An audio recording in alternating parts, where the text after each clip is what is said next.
Hello everyone. आज हम बात करने वाले हैं एवीएन यानी एवेस्कुलर नेक्रोसिस के बारे में। ये आजकल बहुत ही ज़्यादा कॉमन होता जा रहा है बिकॉज ऑफ हमारे लाइफस्टाइल चेंजेस। इसमें होता क्या है कि हमारे जो बोन्स की सेल्स हैं उनकी डेथ होने लग जाती है because of lack of blood supply. अगर हमारे बोन्स में किसी भी कारण से प्रॉपर ब्लड सप्लाई नहीं होती है तो उससे हमारी जो बोन्स की सेल हैं उनको न्यूट्रिशन नहीं मिलता और न्यूट्रिशन ना मिलने की वजह से धीरे धीरे वीक होती है और ये डेथ होने लग जाती है। अब ये जो प्रोसेस है ये 1 महीने से लेकर के साल भर का समय ले सकता है। इसमें हमारी बोन्स में छोटे छोटे ब्रेक्स हो जाते हैं और ये आगे चल के बोन्स को वीक कर देते हैं और जिसकी वजह से हमारी बोन या जॉइंट फिर कोलैप्स हो जाते हैं। अब ये जो कंडीशन है ज़्यादातर हमारे हिप जॉइंट को इन्वॉल्व करती है, लेकिन उसके अलावा भी ये शोल्डर और नी जॉइंट में भी हो सकती है। अब आइए जानते हैं कि इसके रीजंस क्या क्या होते हैं ताकि आप इससे बच सकें।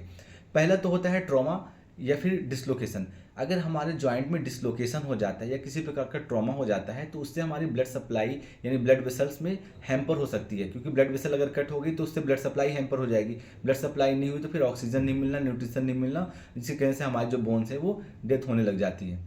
दूसरा इसका जो रीजन है वो स्टेरॉइड यूज। आजकल लोग स्टेरॉइड का ज़्यादा यूज करते हैं, खासकर कॉर्टिकोस्टेरॉइड जिसमें प्रिडनिसोन हो गया।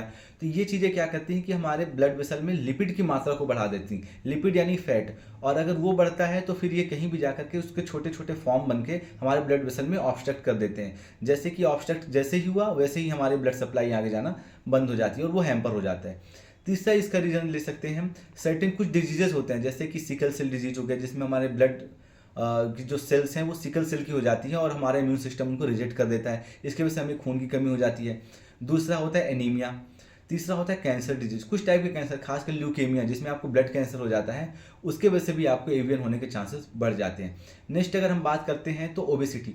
ओबेसिटी हालांकि एक रिस्क फैक्टर है, बट इसमें होता क्या है कि हमारे जो ब्लड है उसमें लिपिड्स की मात्रा बहुत ज़्यादा बढ़ जाती है और वो चल के आगे हमारे ब्लड उसको ऑब्स्ट्रक्ट कर सकते हैं। इसी से हार्ट अटैक के भी चांसेस बहुत ज़्यादा बढ़ जाते हैं। इसका नेक्स्ट कॉज हो सकता है anti phospholipid syndrome. Anti phospholipid syndrome एक ऑटो इम्यून डिसऑर्डर है। इस इम्यून डिसऑर्डर है, इसमें होता क्या है कि हमारा जो इम्यून सिस्टम है वो हमारे ब्लड वेसल्स के अंदर जो नॉर्मल प्रोटीन्स होते हैं उसके ऊपर अटैक कर देता है और उसके कारण वो जो हमारे ब्लड वेसल्स है उसमें छोटे छोटे क्लॉट्स बनना चालू हो जाते हैं। तो ये फिर आगे चल के कहीं ऑब्स्ट्रक्ट हो जाते हैं और ये एवीएन का कारण बनते हैं। Next disease is Gaucher's disease. Gaucher's disease एक इनहेरिटेड डिजीज है जिसमें हमारे जो ऑर्गन्स होते हैं और उसके अलावा जो हमारे ब्लड वेसल्स या आर्टरी वेंस होते हैं उसमें लिपिड का डिपोजिशन होने लग जाता है, फैट का डिपोजिशन होने लग जाता है। And the last but not the least, alcohol and smoking.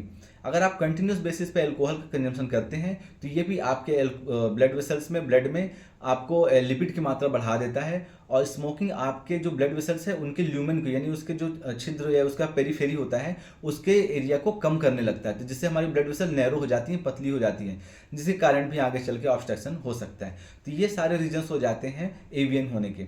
अब हम नेक्स्ट वीडियो में बात करेंगे इससे क्या सिम्टम्स होते हैं और आप इसे कैसे प्रिवेंट कर सकते हैं। और इसके बहुत ज़्यादा कॉम्प्लिकेशंस भी होते हैं, आगे चल के ऐसा हो सकता है कि आपको सर्जरी की जरूरत भी पड़े। So stay tuned for the next second part.